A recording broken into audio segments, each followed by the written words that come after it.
Esperança na solidão. Encontrando Deus no deserto, de Elizabeth Elliot, capítulo 7. Sob a mesma direção. 2 dias após saber da morte de Jim, peguei minha filha Valerie e voltei para Xandia, nossa base missionária na selva. O volume 6 do meu diário cobre todos os meses do casamento. É um volume pequeno. Era chegada a hora de iniciar outro. Não havia papelaria onde eu pudesse comprar um caderno. Então peguei o velho bloco de folhas soltas que usara durante a faculdade e abri na última página usada, escrita no que era então o meu estilo habitual, repleto do inglês da Bíblia King James. Senhor, reconheço mais uma vez com todo o meu coração que sou tua. Não tenho nenhuma reivindicação sobre esta vida, passada, presente ou futura. Sou tua, completamente tua. Tu disseste, não temas, porque eu te remi, chamei-te pelo teu nome, tu és meu. Eu serei contigo, eu sou o Senhor teu Deus. Eu te amei, eu sou contigo. Isaías 43, 1-5. Portanto, ó querido Senhor e Mestre, Redentor, amante, amigo, amado, faz tua completa vontade em minha vida daqui por diante, a qualquer custo, no tempo que me resta nesta terra. Quão curto isso será? Não faço ideia, mas eu confio em ti. Os teus testemunhos recebi-os por legado perpétuo, porque me constituem o prazer do coração. Ele guardará a tua alma. Ao escrever aquilo no meu 24º aniversário, eu agora tinha 29 anos, não fazia a menor ideia de como aquela oração seria respondida. Em Xandia, sentei-me na escrivania que Jim havia construído no canto do nosso quarto, olhando através da tela para a pequena clareira, cercada por uma densa floresta. No quarto ao lado, Valerie dormia em uma pequena cama de madeira com um irregular colchão de algodão. Era o último móvel que Jim havia feito. Comecei a escrever na primeira página em branco do velho caderno de folhas soltas da faculdade. A vida começa um novo capítulo, desta vez sem Jim. Tenho relido porções da primeira parte deste caderno.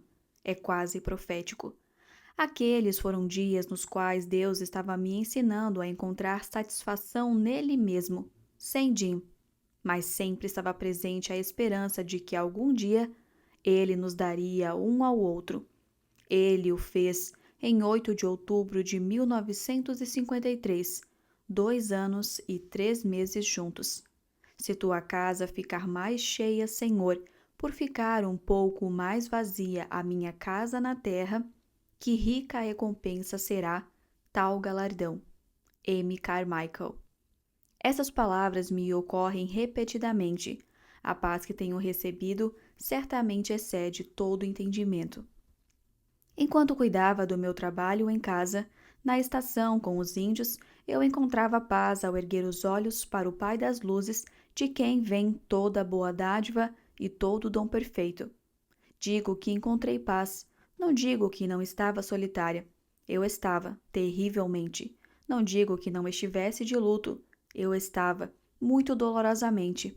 Mas a paz, essa paz que o mundo não pode dar, não vem pela remoção do sofrimento, mas de qualquer maneira por meio da aceitação. Eu estava aprendendo que o mesmo Senhor, em quem não podem existir variação ou sombra de mudança, o mesmo Senhor que me dera a solteirice e o matrimônio como dádivas de seu amor, agora me concedia mais essa dádiva. Acaso eu iria recebê-la de sua mão? Acaso eu lhe agradeceria por ela? Comecei a me aprofundar na lição dos tempos da faculdade, a de encontrar satisfação em Cristo, a parte do homem por quem eu ansiava. Aquela era uma dádiva que eu não poderia ter recebido em nenhum contexto, senão na solidão de ser solteira. Agora que Jim estava morto, eu precisava reaprender a lição. Era mais difícil dessa vez, pois já não havia a esperança de o ter comigo. Agora, as palavras de Amy Carmichael, um pouco mais vazia a minha casa na terra, tinham um novo significado, pois eu tinha algo que não tive na época da faculdade, minha própria casa, a casa que Jim projetara e construíra, mobiliada com as peças bastante rudimentares, mas funcionais, que ele havia feito, cada canto impregnado de sua personalidade e presença. Agora, aquela casa parecia vazia. Vazia, porém, nisso eu confiei e por isso orei, para que a casa do Senhor ficasse mais cheia. É claro que eu tinha minha bebê, uma dádiva indizivelmente adorável desde o momento em que chegara, e ainda mais preciosa agora como legado de Jim, como fruto do nosso amor, uma dádiva celestial de conforto e alegria. Se eu não tivesse ficado viúva, jamais teria visto minha casa ou minha filha sob essa mesma luz. Acaso eu não havia pedido, acima de tudo, para conhecer a Deus? Ele vinha respondendo a essa oração o tempo todo, nos anos de solteira, nas bênçãos do casamento e da maternidade. Era hora de encontrá-lo no vale da sombra da morte. A viuvez me ensinou outro tipo de solidão. Minha vida social era basicamente limitada à amizade com os índios Quichua. Eu jamais me encaixara perfeitamente entre eles, sendo tão incorrigivelmente branca, alta e estrangeira, mas eu estava acostumada àquilo e eles também. Todos nós considerávamos isso uma ótima fonte de diversão, mas eu não me diverti tanto ao descobrir, nas raras ocasiões em que estive com outros missionários, que eu já não me encaixava entre eles também. De certa forma, todas as pessoas solteiras estão desajustadas na sociedade, do mesmo modo que alguém que perdeu a perna se torna deficiente. Deus planejou que todos os seres humanos tivessem duas pernas. Nós não anotamos quando as duas estão lá, mas se uma está faltando, é perceptível. O desígnio de Deus para homens e mulheres era o casamento. O pecado e a morte distorceram isso.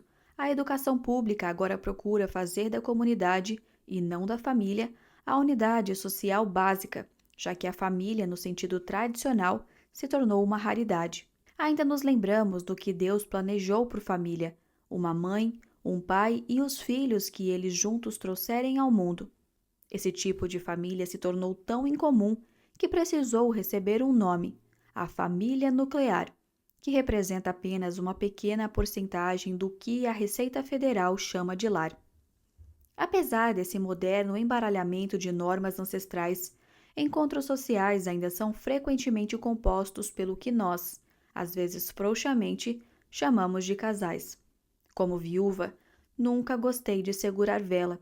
Eu causava um certo desequilíbrio pelo simples fato de estar lá, mas essa era uma realidade com a qual eu tinha de aprender a lidar. Não era culpa de ninguém. Seria tolice protestar que as pessoas casadas deveriam fazer algo a respeito dos meus sentimentos. Muitas tentaram. No começo, todas eram a bondade encarnada, cercando-me, oferecendo-me todo tipo de ajuda, convidando-me para sair. Muitas continuaram a ser gentis quando o chamado período de luto deveria ter acabado, mas não havia nada no mundo que elas pudessem fazer quanto ao fato de que eu já não era mais a metade de um casal. Então, quem poderia fazer algo a respeito? Deus poderia, é claro, se quisesse me dar outro marido, mas eu não tinha o direito de esperar um milagre. Havia algo que eu pudesse fazer? Sempre há muitos conselhos à disposição sobre como agarrar um marido. Eu não planejei tentar. O que planejei fazer foi aceitar o lugar que Deus estava me dando. Como viúva, eu ainda era um membro do mesmo corpo. Cristo era sua cabeça e o grande propósito de Deus não havia sido alterado pelo fato de eu ter perdido um marido. Fazia parte do plano. Assim como os Border Collies, que minha amiga Virgil Holland treina para pastorearem ovelhas, eu não entendia o padrão. Os cães não fazem ideia do que o dono está fazendo com o rebanho. Eles só sabem de uma coisa: obediência. Eu me sentia confusa e insegura sobre o meu novo lugar. Havia assuntos práticos que exigiriam muito aprendizado. Por exemplo, como ser uma mãe solteira e como guiar a jovem igreja que Jim havia deixado para trás. Antes, Meus deveres como esposa, mãe, professora e tradutora da Bíblia eram bem definidos, mas a lista havia se expandindo consideravelmente. Muitos anos atrás, meu pai era editor assistente de uma revista cristã, da qual seu tio era editor. Quando o tio Charlie morreu, meu pai ficou sobrecarregado com sua nova responsabilidade como editor. As palavras que meu avô lhe escreveu na época me foram de grande ajuda. Ainda estamos sob a mesma direção. Deus, em sua vontade soberana, me havia dado um novo lugar. Eu poderia aceitá-lo com todas as suas novas responsabilidades e surpresas, certa de que o Senhor é quem vai adiante de ti. Ele será contigo, não te deixará, nem te desamparará. Não temas, nem te atemorizes. Aquela forte promessa me animou. A direção sob a qual eu trabalhava não havia mudado. Para as demandas de cada dia, descobri a velha regra, inscrita em uma antiga casa paroquial na Inglaterra, e era minha salvação. Faça a próxima coisa. Ao tentar colocar essa regra em prática, calmamente assumindo cada dever como sendo a vontade de Deus para aquele momento, eu não mais me sentia desajustada.